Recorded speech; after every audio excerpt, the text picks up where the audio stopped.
Yeah. Yes. Yes, yes. Pero magtanong ba rin dati ka PNP? So this is again the first one is what? The first one, Mr. President, I move that we consider the budget of the Metropolitan Baguio City, La Trinidad, Itogon, Sablan, Tuba, and Tublay Development Authority. This must be a long acronym, Mr. President. All right. Hearing no objection, the budget is considered. Senator Ejercito, you know the pleasure of the body. Yes, Mr. President, for the record, the recommended new appropriations for the Metropolitan Baguio City, La Trinidad, Itogon, Tuba, and Tublay Development Authority for fiscal year 2026 is 24,663,000 pesos.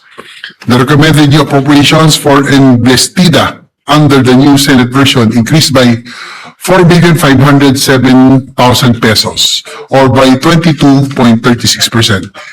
Mr. President, we are now ready to answer questions if there are any from our colleagues.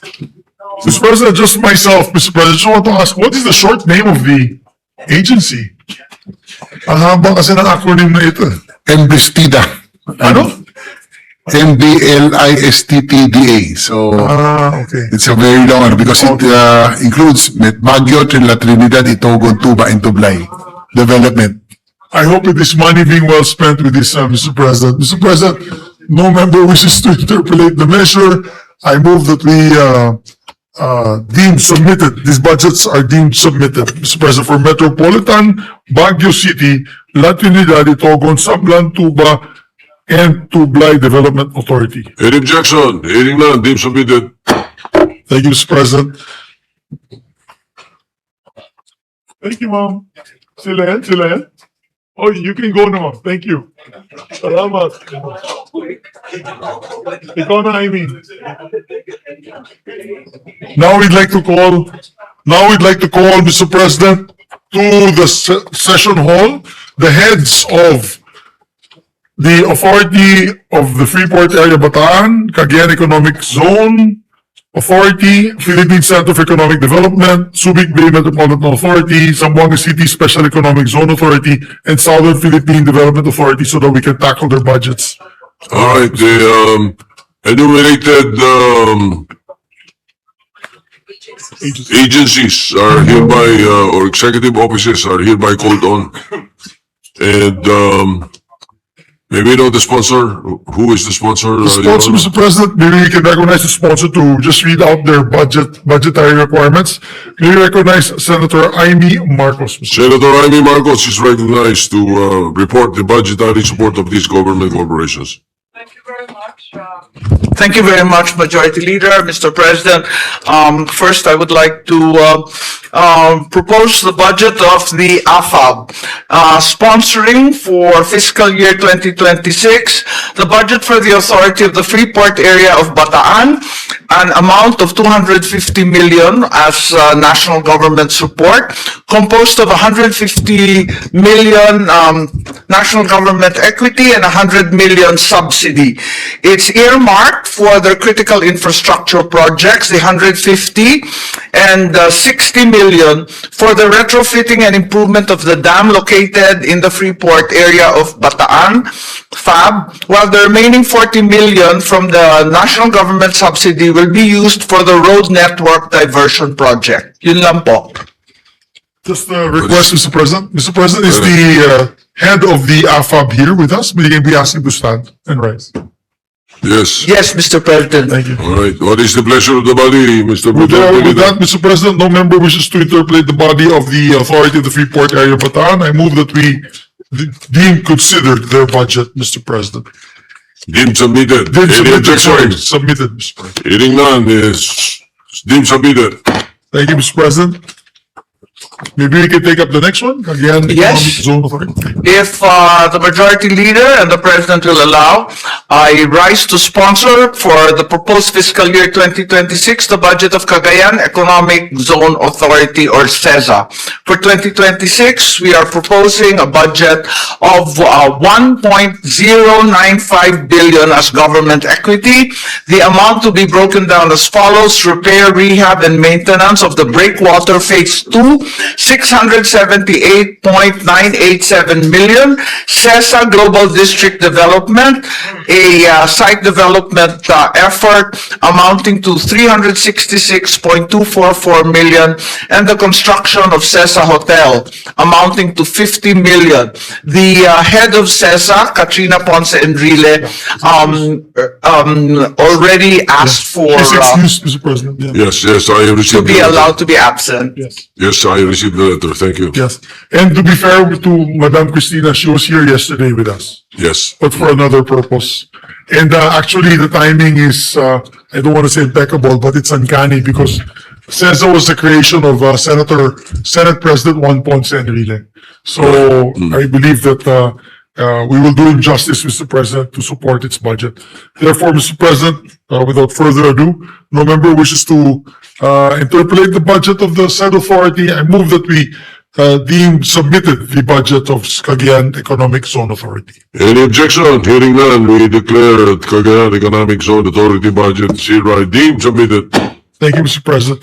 Next budget that we'd like to consider, Mr. President, is the Philippine Center for Economic Development, and recognize Senator Amy Marcos for the Senator Amy Marcos is recognized.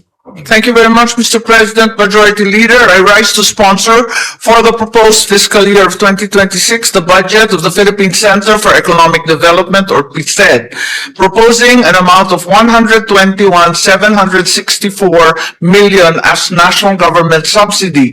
51 million will be used for the rehab of the very old buildings, the installation of fire protection, detection and alarm, as well as the electrical rewiring.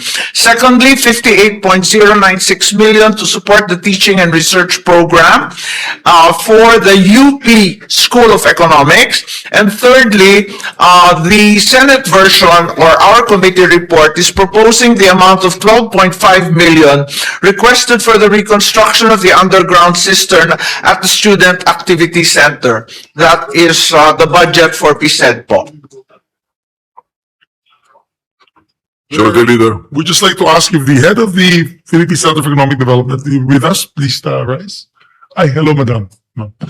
With that, Mr. President, no member wishes to interpolate the measure. Therefore, I move that the budget of the Philippine Center for Economic Development be deemed submitted, Mr. President. Any objection? Hearing none, deemed submitted. Thank you very much. Mr. President, I move that we consider the budget of Subic Bay Metropolitan Authority and request the sponsor to also give its budget details. Senator Amy Marcos is recognized. Thank you very much, Mr. President, as well as our Majority Leader. I rise to sponsor the proposed fiscal year 2026 budget of the Subic Bay Metropolitan Authority for the amount of 500 million national government subsidy. This subsidy will be allocated to the following infrastructure projects: road rehab of 225 million, installation of shore power at Subic Bay Port of 150 million, improvement of the airport to 75 million, and the installation of the CCTV at the small piers and wharves, 15 million. That's all, sir. Majority Leader. Thank you, Mr. President. We'd just also like to request if the head of the agency is here, please Be introduced. stand and be Yes. introduced. Yes, he is. Ed Alina is here po. Thank you. With that, Mr. President, no member wishes to interpolate the measure. We move that the budget of the Subic Bay Metropolitan Authority be deemed submitted, Mr. President. Any objection? Hearing none, Subic Bay Metropolitan Authority budgets hereby deemed submitted. Mr. President, I move that we consider the budget of the Zamboanga City Special Economic Zone Authority. Yes, so, Mr. President. Any objection? Hearing none, consideration is in order. May we recognize the sponsor? Senator Amy Marcos is recognized. Thank you very much, Mr. President, Majority Leader. I rise to sponsor for the proposed fiscal year 2026, the budget of Zamboanga City Special Economic Zone Authority. For 2026, the SESA is proposing the amount of 354,651 as national government subsidy, 44 million as subsidy, 310 million as equity. The amounts to be used as follows: proposed 44.651 from the subsidy for the operating expenses, since they are still in the red, 310 million from the national government equity to be used to support ecozone development, broken down as follows: Halal Food Manufacturing Center, which was the query of Senator Padilla, at 115 million, West Corporate Center, 120 million, Sambo Ecozone Highlands amounting to 75 million, an agricultural effort. That will be all, sir. Thank you, Mr. President. I believe also the head of the agency is here. Please, thank you. Yes, they're all here. My fellow Mindanaoan. Mr. President, I move that the budget, there being no member who wishes to interpolate, I move that the budget be deemed submitted of Zamboanga City Special Economic Zone Authority. Any objection? Hearing none.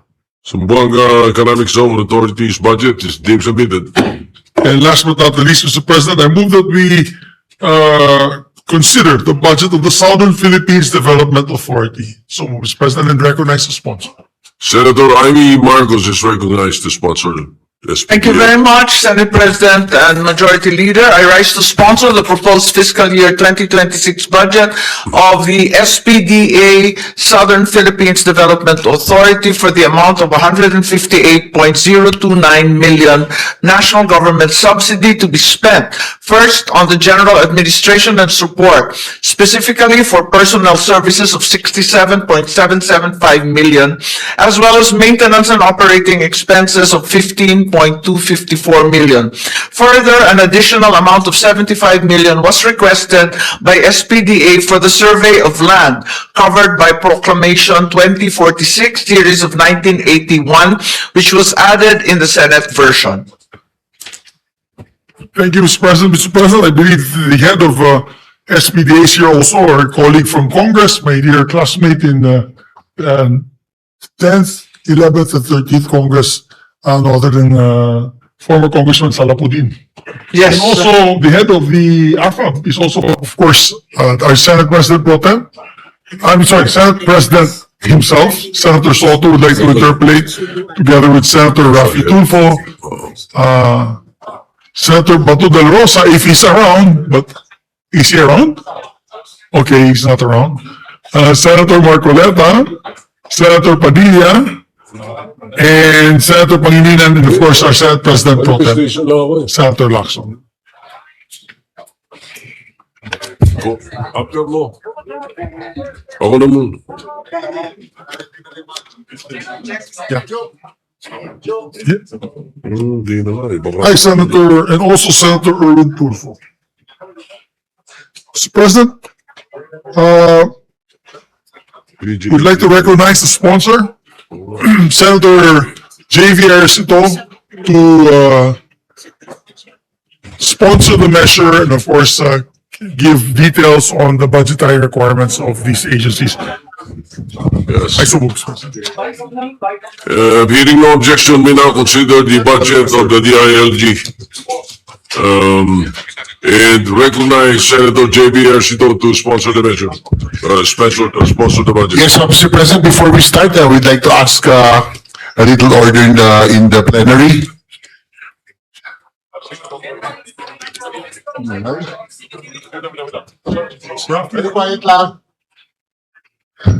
As Vice Chairperson of Subcommittee F of the Senate Committee on Finance, this representation is honored to sponsor the proposed 2026 budget of the Department of Interior and Local Government and its attached agencies.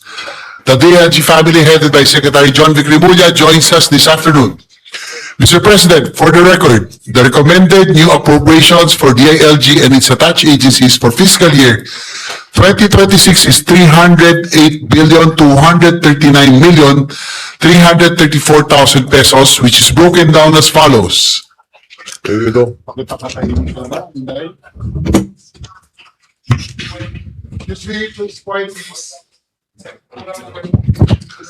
Number one, Office of the Secretary, 8,549,126,000 pesos. Bureau of Fire Protection, or BFP, 36,234,156,000 pesos. Bureau of Jail Management and Penology, or BJMP, 31,323,731,000 pesos. Early Childhood Care Council, 356,793,000 pesos. Local Government Academy, 544,847,000 pesos. The National Commission on Muslim Filipinos, 1,166,000,000